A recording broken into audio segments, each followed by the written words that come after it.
അതേപോലെ മറ്റൊന്ന് പറഞ്ഞത് വലാ യുസീലു നജസ ത്വാരിഅ, വലാ യുസീലു നീക്കയുമില്ല അൻ നജസ നജസിനെ നീക്കയുമില്ല, അത്വാരിഅ വന്നു ചേരുന്ന നജസ്. ത്വാരി സാധാരണ ത്വാരി ഗൾഫ് പോയൊക്കെ അറിയാം എന്താ ത്വാരി. ത്വാരി ഫ്ലൈറ്റിലും ബസ്സിലൊക്കെ കാണാം. എമർജൻസി എക്സിറ്റിന് അവിടെ കാണാം അൽ മഖ്റജു ത്വാരി. സാധാരണ ഉപയോഗിക്കുന്ന ഒരു എക്സിറ്റ് അല്ല, എപ്പോഴും പോകാവുന്നൊരു വാതിലല്ല, എന്നാൽ ഒരു അത്യാവശ്യം വന്നാൽ പോകാവുന്നൊരു വഴി ഇല്ല. അതിനാണ് ത്വാരി എന്ന് പറയുക. ത്വാരി ICUനൊക്കെ എന്നുള്ള വാക്കാണ് ഉപയോഗിക്കുന്നത്, എമർജൻസി ആയിട്ട് പോകേണ്ടത്.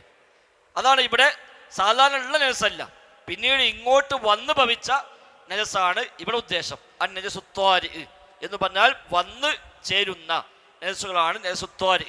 അത്തരം നജസുകൾ നീക്കുകയുമില്ല ഗൈറുഹു ഇതല്ലാതെ. അപ്പൊ നജസ് നീക്കണമെങ്കിൽ ഏത് വേണം? അവിടെ പോയി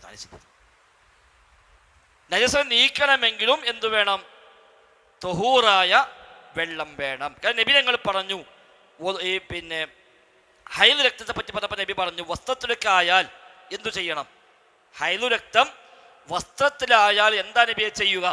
ചിലപ്പോൾ സ്ത്രീകളെ സംബന്ധിച്ച് ചിലപ്പോൾ എത്ര ശ്രദ്ധിച്ചാലും ചിലപ്പോൾ ഹൈലു സമയത്ത് വസ്ത്രത്തിൽ ചിലപ്പോൾ ലേശം ഒരു രക്തമൊക്കെ വന്നേക്കാം. ഇന്നത്തെ പോലെ സൗകര്യങ്ങളോ മറ്റൊന്നും ഇല്ലാത്ത അക്കാലത്ത് ചിലപ്പോൾ ചില രക്തങ്ങളൊക്കെ വസ്ത്രത്തിലായേക്കാം. അതെന്തു ചെയ്യണം നബിയെ എന്ന് ചോദിച്ചപ്പോൾ നബി ഞങ്ങൾ പറഞ്ഞു, നീ തഹുത്തുഹു അതിന് ചുരണ്ടിക്കളയുക, വസ്ത്രത്തിലായ രക്തം ചുരണ്ടിക്കളയുക. സുമ്മ തഖ്റുസുഹു ബിൽ മാഇ പിന്നീട് അതിനെ വെള്ളം കൊണ്ട് നീ ശുദ്ധിയാക്കുക. സുമ്മ തൻലഹു സുമ്മ തുസല്ലി ഫീഹി എന്നിട്ട് അതിനെ നന്നായി ആ വെള്ളം ആക്കി അതിനെ കുടഞ്ഞ് വൃത്തിയാക്കിയതിനു ശേഷം നിനക്ക് ആ വസ്ത്രത്തിൽ നിസ്കരിക്കാം. അപ്പൊ ചുരണ്ടിക്കളയുക, പിന്നെ വെള്ളം കൊണ്ട് ശുദ്ധിയാക്കുക എന്നാണ് പറഞ്ഞത്. അപ്പൊ ചുരണ്ടിക്കളഞ്ഞാൽ തന്നെ ചിലപ്പോൾ അതിന്റെ പാട് പോകും. രക്തം ആയി ഉണങ്ങി പിടിച്ചു കഴിഞ്ഞാൽ ചുരണ്ടിയാൽ തന്നെ ആ പാട് നീങ്ങിപ്പോകും. അത് നീങ്ങിപ്പോയാൽ പോരാ, അതിൻ്റെ കൂടെ വെള്ളം കൊണ്ട് നീ ശുദ്ധിയാക്കുക. അതിൽ നിന്നാണ് ഈ പ്രയോഗം വലാ യുസീദു നജസ, നജസിനെ നീക്കയുമില്ല. മാത്രമല്ല നബിയുടെ പള്ളിയിൽ ഒരു അറാബി വന്ന് മൂത്രമൊഴിച്ചു. നബിയുടെ പള്ളിയിൽ ഒരു അറാബി വന്ന് മൂത്രമൊഴിച്ചു. അപ്പൊ നബി ഞങ്ങൾ പറഞ്ഞു എന്ത്? അഹ്രീഖു അലാ ബൗലിഹി സജ്ലം മിൻ മാഇൻ, അവന്റെ മൂത്രത്തിന് മേലെ നിങ്ങൾ ഒരു പാത്രം വെള്ളം ഒഴിക്കുക. നബിന്റെ പള്ളിയിൽ ഒരു അറാബി വന്നു. അറാബിക്ക് മൂത്രമൊഴിക്കാൻ മുട്ടിയപ്പോൾ അറാബിനെ മൂത്രമൊഴിച്ചു.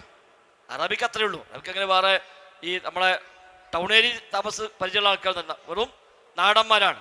ഒരിക്കങ്ങനെ ഇന്നത്തെ മാറി കാർപ്പറ്റും ടൈൽസൊന്നും ഇല്ലല്ലോ, മണലാണ്.